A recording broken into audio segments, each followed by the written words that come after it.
Students, today we will explain question answer chapter 1 the third level। ये chapter लेंदी होने की वजह से इसमें क्वेश्चन आंसर भी बहुत है। तो इन क्वेश्चन आंसर के अलावा मैं आपको कुछ इंपॉर्टेंट क्वेश्चन और हैं वो भी एक्सप्लेन करूँगी। तो फर्स्ट क्वेश्चन है, do you think that the third level was a medium of escape for Charley and why. तो क्या कहता है कि आपके हिसाब से, आपकी सोच से जो थर्ड लेवल है वो क्या चार्ले के लिए बच निकलने का एक मीडियम है, तो वो क्यों है। तो आंसर है, life today is full of insecurity, fear and worries, and time travel is man's way of escaping from its. Occasionally, man seeks escape into the world of fantasy and his nostalgic memories, मतलब होता है जो past memories होती है वो the happier time of the past का सबसे अच्छा time. Yes, the third level was Charley's medium of escape from the mad rat race of modern time. कि इस मॉडर्न टाइम में उसके लिए वो जब पास्ट में चला जाता है तो उसको ये बहुत अच्छा लगता है, उसकी ये मेमोरी हो जाती है और वो उस टाइम उसको बहुत अच्छा लगता है पास्ट में जाना। ये प्रेजेंट में है और प्रेजेंट की चीज़ों से वो परेशान है और पास्ट में जाकर उसको बहुत सारी मेमोरीज, पास्ट की मेमोरीज को याद कर लेता है, क्योंकि जो उसका पास्ट टाइम था वो बहुत हैप्पी वाला था। इसलिए उसको एक यहाँ से फ्यूचर से बच निकलने का एक मतलब स्केप मिल गया था, तो यही उसका मीडियम था। ठीक है, नेक्स्ट क्वेश्चन है,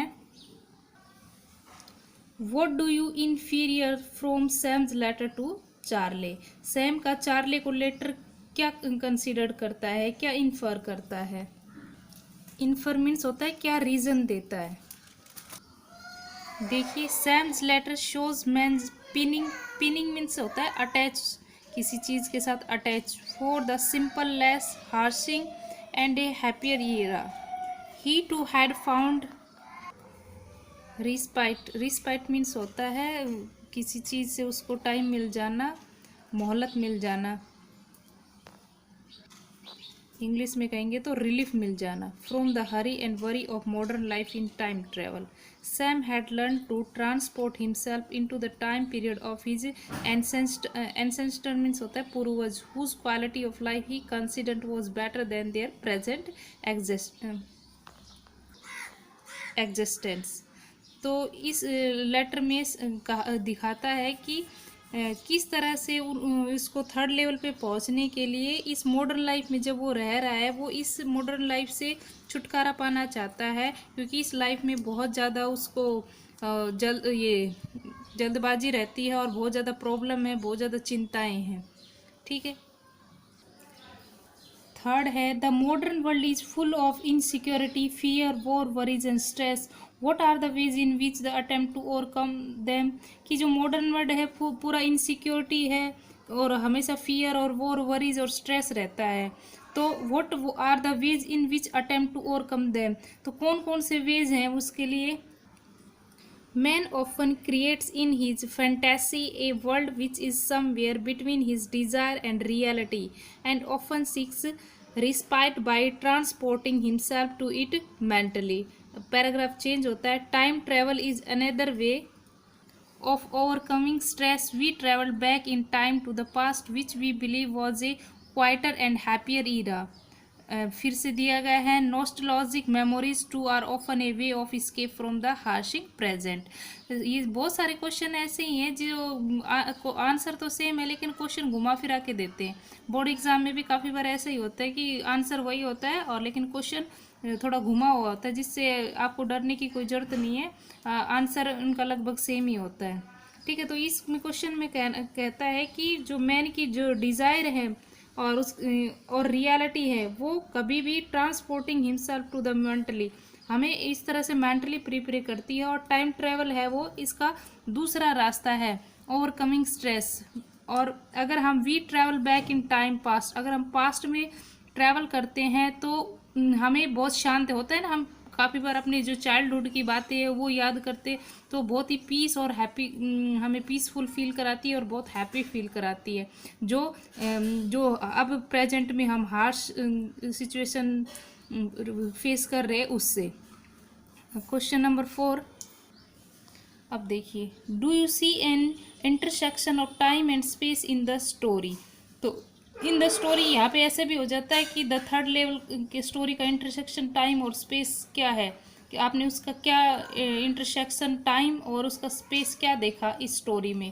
तो आंसर है yes, the story clearly show an interactions of time and space. Firstly, the first two levels of Grand Central Station पहले दिखाती है कि Grand Central Station के two level were located in the present time, while the third level exists in the 1890। 1890 में third level है वो exist करता है। सेकेंडली, फर्स्ट ये हो गया। Second, Charlie and his wife Luisa live in the present time. देखिए, वो सोच किसके रहे हैं, पास्ट के बारे में, लेकिन चार्ली और लुइजा रह रहे प्रेजेंट टाइम में। Yet Charley goes to get old currency to buy tickets to go to Galesburg of 1894। और हमने लेसन में भी देखा था कि वो टिकट खरीदता रहता है, लेकिन उसके पास पैसे तो पुराने होते हैं। जब फिर टिकट चेक कर उसको बताता भी है कि ये सब नहीं चलेगा। The old architecture of the platform at the third level is different from the platform of the modern time. अब यहाँ पे कह रहा है कि प्लेटफॉर्म भी मॉडर्न टाइम और जो पास्ट टाइम के थे थर्ड लेवल के जो थे, और अब मॉडर्न टाइम के जो प्लेटफॉर्म थे वो भी डिफरेंट थे। The archaic manner of dressing by the people and the newspaper, और लोगों की ड्रेसेस भी अलग अलग थी। लेसन में पढ़ा कि जो कैसे कैसे स्लीव्स के कपड़े पहनते थे, और उनके जो हैट थे और कोट थे वो भी अलग होते थे, और न्यूज़पेपर भी अलग होते थे। The world dated June 11 1894, newspaper पे भी ऐसी डेट लिखा था। Also overlap with Charley's real time world and exist. Finally the letter was mailed to Charley's grandfather on 18 July 1894, highlights the intersection of time and space. और time और space को यही highlight करते, बाद में उसको किससे पता चलता है कि उसके दादाजी को जो मेल भेजे गए थे उस डेट के अकॉर्डिंग वो थर्ड लेवल को भी पहचानता है। क्वेश्चन नंबर 5, ये यहाँ तक ही हम क्वेश्चन करेंगे क्योंकि यहाँ तक ही इम्पोर्टेंट क्वेश्चन है। उसके बाद मैंने थोड़े से अदर क्वेश्चन आंसर भी रेडी किए हैं, वो हम डिस्कस करेंगे। Apart illogicality sometime turns out to be futuristic projection discuss, कि काफ़ी बार लॉजिकल वे से हम देखते हैं कि जो हमारा future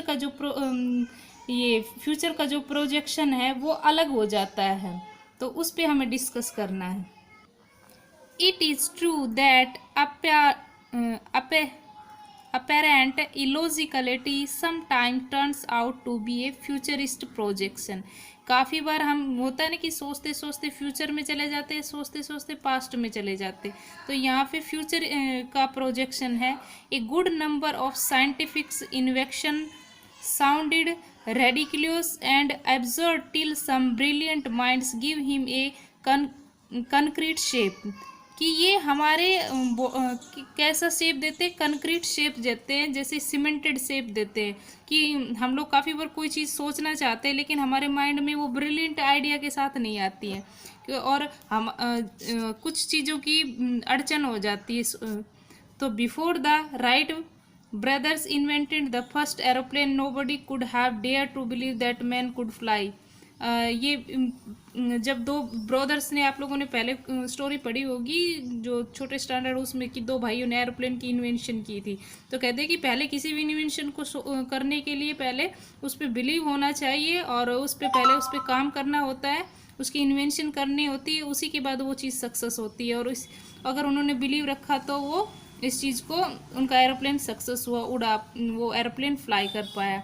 there are many other example और इन्वेंशन, यहाँ पे इन्वेंशन खोजों के अलग अलग एग्जाम्पल दिए, विच वर conceived in dream but now are part of our everybody reality. All his emphasizes that fantasies of one point of time semi-logically may turn out to be revolutionary things that change the future of mankind। कि जो रिवोल्यूटरी होते हैं वो हमारे future की भी चीज़ों को बदल देती है। कुछ हमारे लॉजिकल ऐसे होते हैं कि उनको हम बदल नहीं सकते, वो चीज़ें लॉजिक की होती है।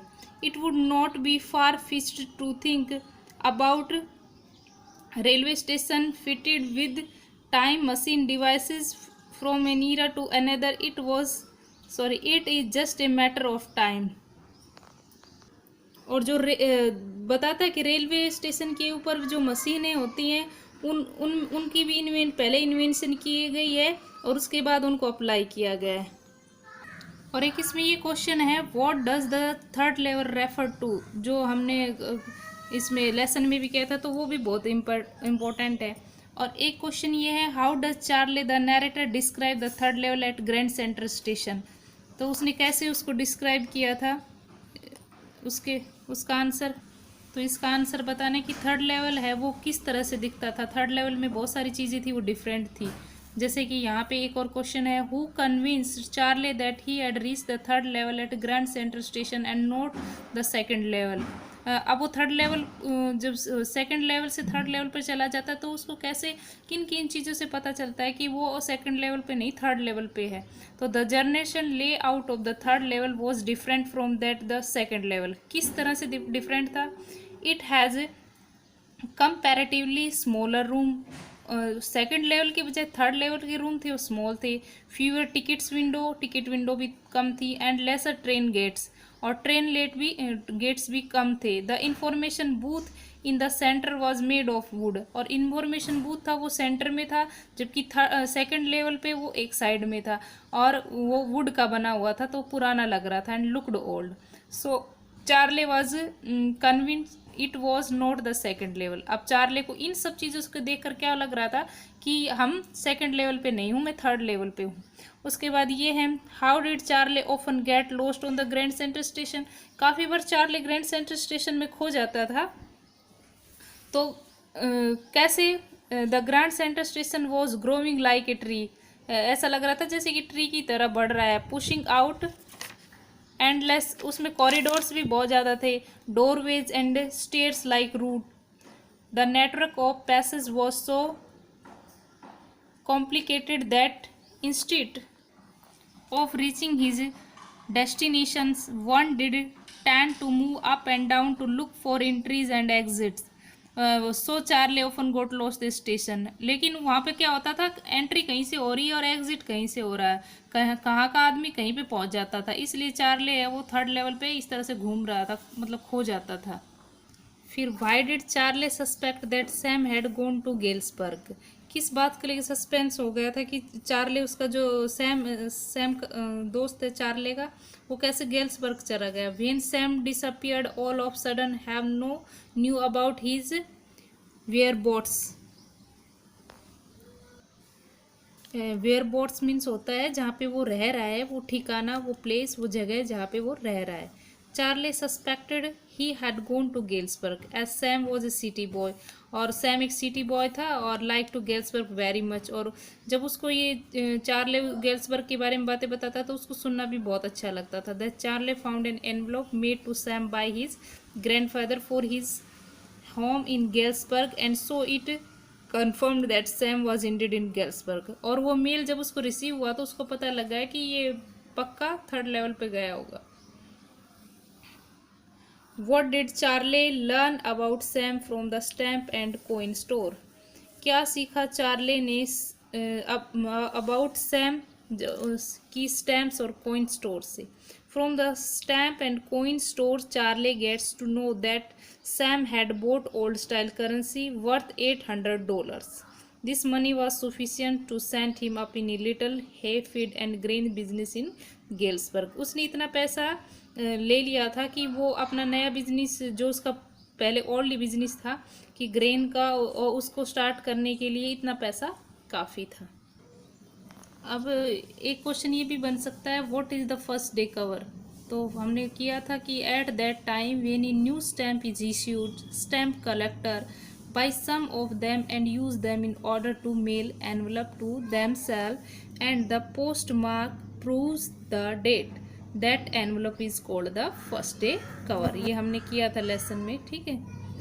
उसके बाद ये क्वेश्चन है, how did Charlie react the third level of grand Central station, how was is different from the other levels, कि चार्ले जब थर्ड लेवल पे पहुंच गया तो उसने कैसे रिएक्ट किया, और how was is different from the other level से वो कैसे डिफरेंट था। इसके बाद देखिए ये क्वेश्चन है ना, ये थोड़े लॉन्ग क्वेश्चन, अगर ज़्यादा मार्क्स के आ जाते तो हमें लॉन्ग क्वेश्चन की तरह भी करने होते हैं कि चार्ली को किस तरह से रिएक्ट होता है कि वो थर्ड लेवल पे पहुंच गया है। तो देखते हैं ना, one night Charlie work late of the office, he was in hurry to get his apartment, so he decided to take subway and Grand Center. He ducked into a arched doorway and he got lost. He walked down the steps on the second level. और फिर उसको पता चलता है कि ये वो step से उस सेकंड लेवल पे पहुंच जाता है और वहाँ से टर्न करके वो ग्रैंड सेंटर स्टेशन में जो थर्ड लेवल पे वहाँ पे पहुंच जाता है। ठीक है।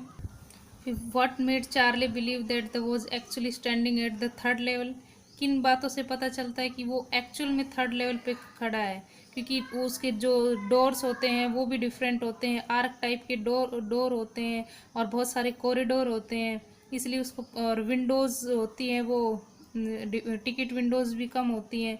ये हमने शॉर्ट में किया, लेकिन अगर ज़्यादा मार्क्स का आ जाता है तो हमें लॉन्ग में भी कर देना है। विंडोज़ ज़्यादा, और जो टिकट काउंटर होता है वो वुड का होता है। ठीक है। What is the being inferred from Sam's letter to Charlie, Sam के लेटर के ऊपर डेट होती है 21 जुलाई 1894, इज रिटर्न फ्रॉम वो गैल्सबर्ग इलोनोइस से आता है in response to Charley's claim of having visited the third level. Sam who is equally insecure wishes the entire episode is true as he to believe in the exist on the third level. ठीक है। तो इस तरह से ये आपको ये question answer ready करने हैं और ये आपको नोटबुक में लिखने हैं जब आपके पास नोटबुक हो। अभी नोटबुक चेकिंग होगी तो उसके बाद जब आपके पास नोटबुक हो तब आपको ये सब लिखना है। ठीक है। अच्छी राइटिंग में नोटबुक में अच्छे से नोटबुक प्रिपेयर करनी है। Okay, thank you.